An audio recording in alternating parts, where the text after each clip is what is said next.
بسم اللہ الرحمن الرحیم۔ جو بوڑھے حج پر نہیں جا سکے گھر بیٹھ کر یہ سورت 7 بار پڑھ لیا کرے۔ حضرت محمد صلی اللہ علیہ وسلم نے فرمایا 7 بار حج کرنے سے زیادہ ثواب ملے گا اور زندگی بھر کے تمام گناہ مٹ جائیں گے۔ محترم ناظرین، جو بوڑھے حج پر نہیں جا سکے تو گھر بیٹھ کر اس سورت کی آیات 7 مرتبہ پڑھ لیا کرے۔ نبی کریم صلی اللہ علیہ وسلم نے فرمایا بار بار حج کرنے سے زیادہ ثواب ملے گا اور زندگی بھر کے تمام گناہ معاف ہو جائیں گے۔ جس شخص نے بڑھاپے میں یہ سورت کی آیات 7 مرتبہ پڑھ لی تو اللہ تبارک تعالیٰ اس کے سارے گناہ معاف کر دیتا ہے اور جنت بھی اس شخص کا انتظار کرتی ہے۔ حضور اکرم صلی اللہ علیہ وسلم کے پاس ایک بوڑھا شخص آیا اور عرض کیا کہ یا رسول اللہ صلی اللہ علیہ وسلم، میری عمر ڈھل چکی ہے، گناہوں کا بوجھ ہے، اللہ سے معافی مانگتا ہوں مگر دل خوف زدہ ہے۔ آپ صلی اللہ علیہ وسلم نے فرمایا یہ آیات 7 مرتبہ پڑھو، اللہ تعالیٰ تمہارے سارے گناہوں کو معاف کر دے گا، تمہارے دل پر سکینت نازل فرمائے گا۔ وہ بوڑھا شخص خوشی سے نعرہ تکبیر بلند کرتا ہوا مسجد سے باہر نکلا اور صلی اللہ علیہ وسلم نے فرمایا اگر یہ آیات پڑھتا رہے تو یہ جنت میں داخل ہوگا۔ ناظرین کرام، نبی کریم صلی اللہ علیہ وسلم حضرت جبرائیل علیہ السلام کے ساتھ ایک ایسے روحانی سفر پر روانہ ہوئے جو کہ نہ زمین کا تھا اور نہ آسمان کا۔ وہ ایک عالم نور تھا جہاں نہ وقت کا گزر تھا نہ فاصلوں کی حدیں۔ نبی کریم صلی اللہ علیہ وسلم کے چہرے انور سے اس نورانی جہاں میں ایسی روشنی پھیل رہی تھی کہ جس طرح نگاہ جاتی وہ منظر سجدے میں گر جاتا۔ جبرائیل علیہ السلام ہاتھ باندھے ادب سے آگے چل رہے تھے اور نبی کریم صلی اللہ علیہ وسلم کے قدموں کے نشان ہر ذرے کو ایسا شرف عطا کر رہے تھے کہ گویا اس پر جنت واجب ہو چکی ہو۔ چلتے چلتے نبی کریم صلی اللہ علیہ وسلم نے ایک عجیب منظر دیکھا کہ سامنے اونٹوں کی ایک طویل قطار کھڑی تھی اور ہر اونٹ کے اوپر ایک صندوق رکھا ہوا تھا اور ہر صندوق پر قفل لگا ہوا تھا۔ جبرائیل علیہ السلام نے عرض کیا کہ یا رسول اللہ صلی اللہ علیہ وسلم، یہ وہ راز ہے جو کہ قیامت تک بند رہیں گے لیکن آپ کے حکم سے سب کچھ کھولا جا سکتا ہے۔ نبی کریم صلی اللہ علیہ وسلم نے فرمایا اے جبرائیل، ان صندوقوں کو کھولو تاکہ ہمیں اس کے اسرار دکھائے جائیں۔ حضرت جبرائیل علیہ السلام نے آسمان کی طرف دیکھا اور پھر عاجزی سے بسم اللہ الرحمن الرحیم پڑھ کر پہلے صندوق کو کھولا۔ صندوق کھلتے ہی روشنی کا ایک سیلاب باہر نکلا اور اس میں ہزاروں انڈے تھے۔ ہر انڈے کے اندر ایک چھوٹا سا ذرہ تھا اور ہر ذرے میں خشخاش کا ایک دانہ تھا۔ نبی کریم صلی اللہ علیہ وسلم نے اس خشخاش کے دانے کو دیکھا تو فرمایا جبرائیل یہ کیا ہے؟ حضرت جبرائیل علیہ السلام نے عرض کیا یا رسول اللہ صلی اللہ علیہ وسلم، یہ کائنات کا وہ راز ہے جو انسان کی عقل سے بہت بلند ہے۔ جب انہوں نے اس خشخاش کے دانے کو کھولا تو اندر ایک جہاں آباد تھا۔ اس جہاں میں دریا بہہ رہے تھے، پرندے اڑ رہے تھے اور ایک عظیم مجمع لگا ہوا تھا جس میں علماء خطبہ دے رہے تھے اور وہ علماء اعلان کر رہے تھے کہ انسانوں کو عنقریب ایک آخری نبی صلی اللہ علیہ وسلم آنے والا ہے۔ وہ ایسا نبی ہوگا کہ جس کے آنے سے زمین کو زندگی ملے گی اور آسمان کو سلامتی۔ حضرت جبرائیل علیہ السلام نے ان علماء سے فرمایا اے صاحبان علم، وہ نبی آ چکی ہے اور یہ جو تمہارے سامنے کھڑے ہیں یہ وہی آخری نبی صلی اللہ علیہ وسلم ہے۔ سب علماء فوراً اپنی جگہ ایسے ادب کے ساتھ کھڑے ہو گئے اور ان کے چہروں پر نور کی چادر آ گئی۔ ان کی زبانوں سے بیک وقت ایک ہی جملہ نکلا، مرحباً یا حبیب صلی اللہ علیہ وسلم۔ نبی کریم صلی اللہ علیہ وسلم نے فرمایا اے جبرائیل، یہ منظر تو ایسا ہے کہ دل کو کپکپاہٹ ہو اور روح وجد میں آ جائے۔ حضرت جبرائیل علیہ السلام نے عرض کیا یا رسول اللہ صلی اللہ علیہ وسلم، یہ تو ایک صندوق کا راز ہے اور اس جیسے ہزاروں صندوق اور ہیں، ہر صندوق میں لاکھوں جہاں ہیں اور ہر جہاں میں آپ کی آمد کا ذکر ہو رہا ہے۔ آپ کی نبوت کی روشنی ان انڈوں کے اندر داخل ہو کر عالموں تک پہنچ چکی ہے۔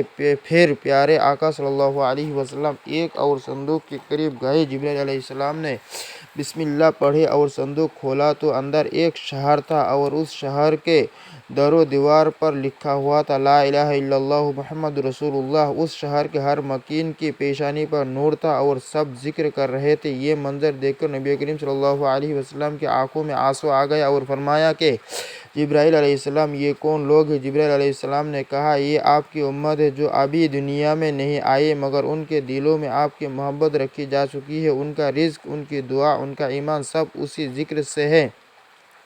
نبی کریم صلی اللہ علیہ وسلم نے فرمایا کہ اے جبرائیل اگر یہ سب میری امتی ہے تو کیا ان کے گناہ معاف ہوں گے؟ تو جبرائیل علیہ السلام نے کہا کہ یا رسول اللہ صلی اللہ علیہ وسلم اگر وہ آپ کا نام لے کر ایک بار بھی آنکھ بھر کے رو لے تو اس کے گناہوں کو زمین سے آسمان تک معاف کر دیا جائے گا، اور اگر وہ ایک مرتبہ بھی یہ مختصر سا کلمہ پڑھ لے سبحان اللہ و بحمدہ اللہ لا الہ الا هو الحی القیوم تو ان کے نامہ اعمال میں ہزاروں نیکیاں لکھ دی جائے گی۔ نبی کریم صلی اللہ علیہ وسلم نے فرمایا جبرائیل ان صندوقوں میں کتنی نشانیاں ہیں؟ جبرائیل علیہ السلام نے عرض کیا یا رسول اللہ صلی اللہ علیہ وسلم ان میں ہر اس شخص کے راز ہے جو آپ سے محبت کرتا ہے اور ہر وہ آنسو محفوظ ہے جو کسی نے رات کی تنہائی میں آپ کا نام لے کر بہایا ہے۔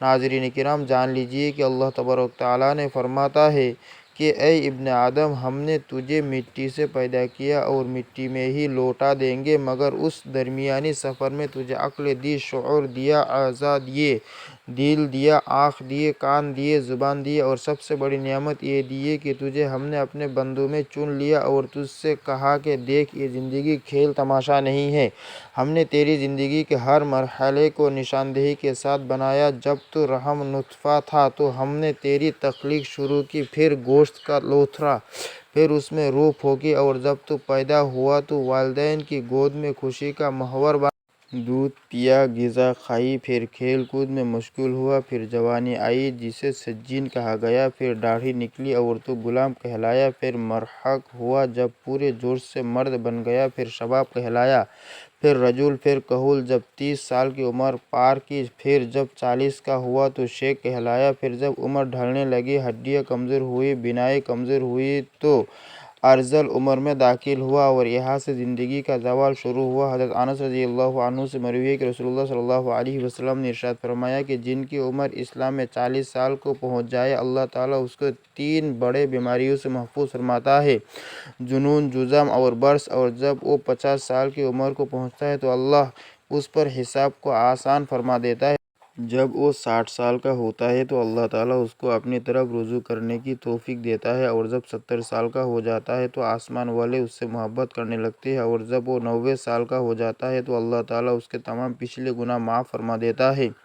اس کا لقب امین اللہ اور اسیر اللہ فی الارض رکھا جاتا ہے، زمین پر اللہ کا قیدی، کیونکہ وہ قوت سے محروم ہو جاتا ہے، خواہشات مر چکی ہوتی ہیں تو وہ ایک قیدی کی طرح زندگی گزارتا ہے۔ حضرت ابوبکر صدیق رضی اللہ عنہ سے روایت ہے کہ نبی کریم صلی اللہ علیہ وسلم کے پاس ایک شخص حاضر ہوا اور پوچھا کہ یا رسول اللہ صلی اللہ علیہ وسلم سب سے بہترین شخص کون ہے؟ آپ صلی اللہ علیہ وسلم نے فرمایا جو شخص بڑھاپے کو پہنچے اور اس کی نیکیاں بہت زیادہ ہو، اور سب سے برا وہ ہے کہ جو بڑھاپے کو پہنچے اور اس کے گناہ زیادہ ہو۔ ناظرین کرام جان لیجیے کہ حضرت ابن مسعود رضی اللہ عنہ بیان کرتے ہیں کہ رسول اکرم صلی اللہ علیہ وسلم نے فرمایا کہ قیامت کے دن ابن آدم نے 5 سوال ہوں گے، جن میں سے ایک ہوگا کہ اپنی جوانی کہاں خرچ کی، اپنی عمر کس چیز میں ضائع کی، اپنے علم پر کتنا عمل کیا۔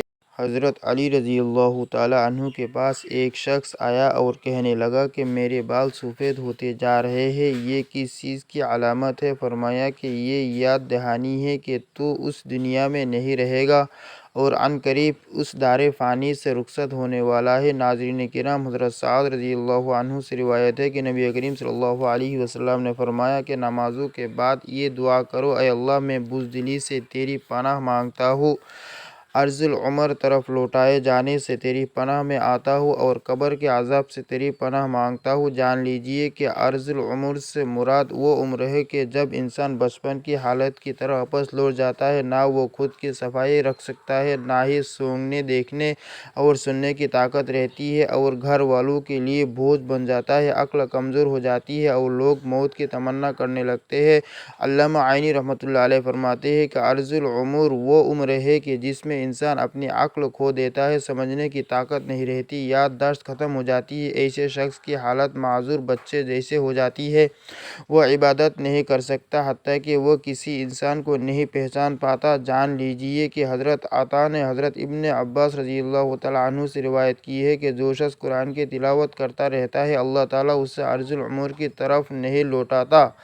اکرامہ نے فرمایا کہ جو علم قرآن سے جڑا رہے وہ کبھی بھی ذلت والی عمر کو نہیں پہنچتا، بلکہ جتنی عمر بڑھتی ہے اتنی ہی عزت بڑھتی ہے۔ جان لیجیے کہ اللہ تبارک تعالیٰ ارشاد فرماتا ہے کہ ہم نے انسان کو مٹی سے پیدا کیا اور پھر ہم ہی انسان کو وفات دیتے ہیں اور بعض کو ناکارہ عمر کی طرف لوٹا دیتے ہیں تاکہ وہ جاننے کے بعد بھی کچھ نہ جان سکے۔ لہٰذا اے بندہ مومن، اگر اللہ نے تجھے جوانی دی، صحت دی، طاقت دی تو اس کا شکر ادا کر اور نیک عمل کر تاکہ بڑھاپے میں تیرے لیے آسانیاں ہو۔ جان لیجیے کہ نبی کریم صلی اللہ علیہ وسلم نے فرمایا کہ جو شخص 7 مرتبہ یہ آیت پڑھ لے تو اللہ تعالیٰ اس کے تمام گناہ معاف فرما دیتا ہے اور 7 بار حج کرنے سے زیادہ ثواب ملے گا اور زندگی بھر کے تمام گناہ مٹ جائیں گے۔ محترم ناظرین، بوڑھے لوگوں کی عبادت کا ذکر قرآن و حدیث میں خاص اہمیت کے ساتھ آیا ہے۔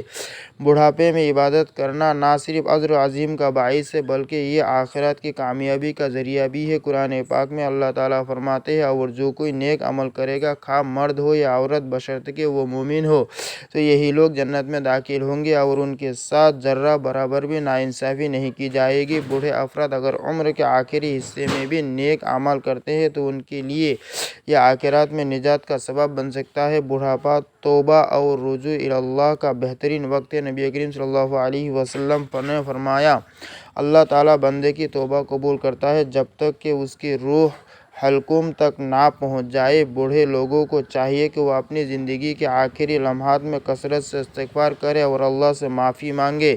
بڑھاپے میں طاقت کم ہو جاتی ہے لیکن ذکر و تسبیح ہر وقت کی جا سکتی ہے۔ نبی کریم صلی اللہ علیہ وسلم نے فرمایا، تمہارے بوڑھے لوگ تمہارے سب سے بہترین ہیں۔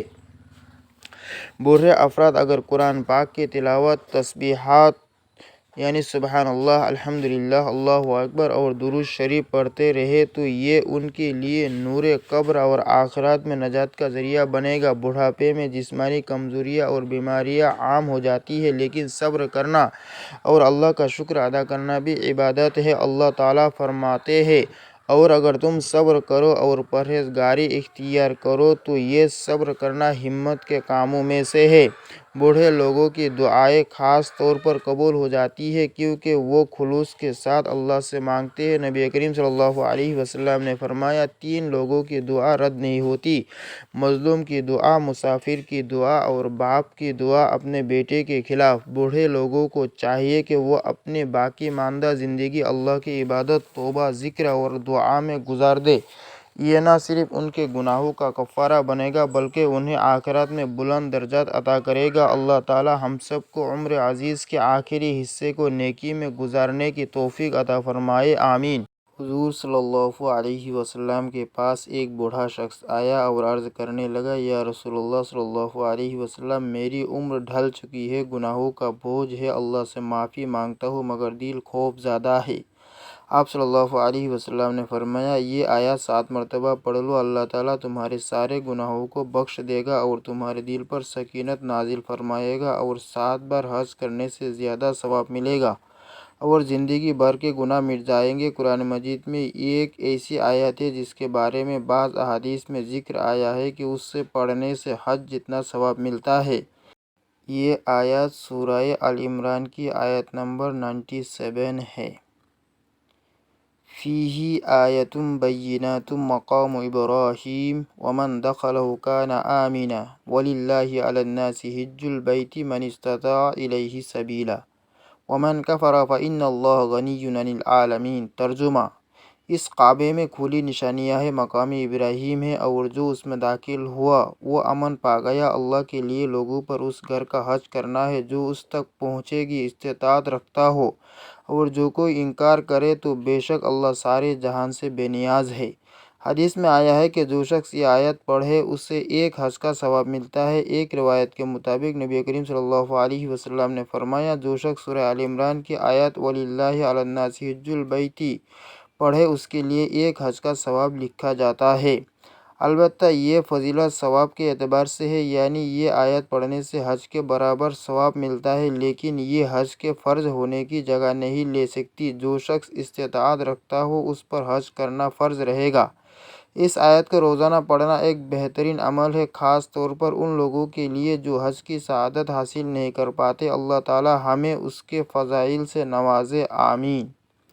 وہ بوڑھا شخص خوشی سے نعرہ تکبیر بلند کرتا ہوا مسجد سے باہر نکلا، اور آپ صلی اللہ علیہ وسلم نے فرمایا کہ اگر یہ آیت پڑھتا رہے تو جنت میں داخل ضرور ہوگا، کیونکہ یہ آیت تمام گناہوں کو ایسے گرا دیتی ہے کہ جیسے درخت سے پتے گرتے ہیں۔ ناظرین کرام، جان لیجیے کہ جو شخص ان بابرکت آیت کے ساتھ استغفر اللہ کو بھی شامل کر لے گا تو اللہ تبارک تعالیٰ اس کے دل کو نور سے بھر دے گا، قبر کو وسعت دیتا ہے اور اس پر جنت کے دروازے کھول دیتا ہے۔ ناظرین کرام، حضرت عبداللہ ابن عباس رضی اللہ تعالیٰ عنہ بیان کرتے ہیں کہ نبی کریم صلی اللہ علیہ وسلم نے ارشاد فرمایا کہ جو بندہ ان کلمات کو صبح و شام 7 مرتبہ پڑھتا رہے تو اللہ تعالیٰ اس سے راضی ہو جاتا ہے، اگرچہ اس کے گناہ زمین سے آسمان تک لبریز ہی کیوں نہ ہو۔ ایک اور مقام پر نبی کریم صلی اللہ علیہ وسلم نے فرمایا کہ جو شخص ہر روز رات کو بستر پر لیٹ کر یہ آیت 7 بار پڑھ لے گا تو اس کے سابقہ تمام گناہوں کو مٹا دیا جائے گا، اور 7 بار حج کرنے سے زیادہ ثواب ملے گا۔ ناظرین کرام، حدیث میں ہے کہ رسول اللہ صلی اللہ علیہ وسلم نے ایک دن صحابہ کرام رضوان اللہ علیہم اجمعین سے فرمایا کہ وَلِلَّهِ عَلَى النَّاسِ حِجُّ الْبَيْتِ 7 مرتبہ پڑھو، جس نے اسے ایک بار مرتبہ پڑھا اس کے لیے 10 نیکیاں لکھی جائے گی، اور جس نے اسے 10 مرتبہ پڑھا اس کے لیے 100 نیکیاں لکھی جائے گی، اور جس نے اسے 100 مرتبہ پڑھا اس کے لیے 1000 نیکیاں لکھی جائے گی، اور جو زیادہ پڑھے تو اللہ رب العزت بھی اسے زیادہ عطا کریں گے، اور جو اللہ رب العزت سے بخشش طلب کرے گا تو اللہ رب العزت اسے بخش دے گا۔ ماشاء اللہ، سبحان اللہ، الحمدللہ۔ ناظرین کرام، آپ یہاں سے اس بات کا اندازہ لگا سکتے ہیں کہ اس آیت کی کتنی طاقت ہے، اس آیت کی کتنی برکت ہے۔ جان لیجیے، جو بھی شخص ان بابرکت کلمات کو پڑھے گا تو اللہ تبارک تعالیٰ ان کے تمام گناہوں کو معاف کر دے گا اور اس پر اپنی رحمت نازل فرمائے گا۔ اسی لیے ہمیں چاہیے کہ روزانہ زیادہ سے زیادہ ان کلمات کو پڑھا کریں تاکہ اللہ تبارک تعالیٰ ہمارے پچھلے تمام گناہوں کو معاف کر دے اور ہمارے رزق میں برکتیں اور رحمتیں عطا فرمائے۔ اللہ تبارک تعالیٰ سے دعا ہے کہ نیکی کی بات کو سننے، سمجھنے اور اس پر عمل کرنے کی طاقت و توفیق مرحمت فرمائے۔ میرا سنانا اور آپ کا سننا قبول و منظور فرمائے، آمین یا رب العالمین۔ ناظرین کرام، آخر میں آپ سے درخواست ہے کہ میری آج کی اس معلوماتی ویڈیو کو لائک اور شیئر کر دیجیے اور ہمارے چینل کو سبسکرائب کر دیجیے۔ جزاک اللہ خیرا۔ اللہ ہم سب کا حامی و ناصر ہو۔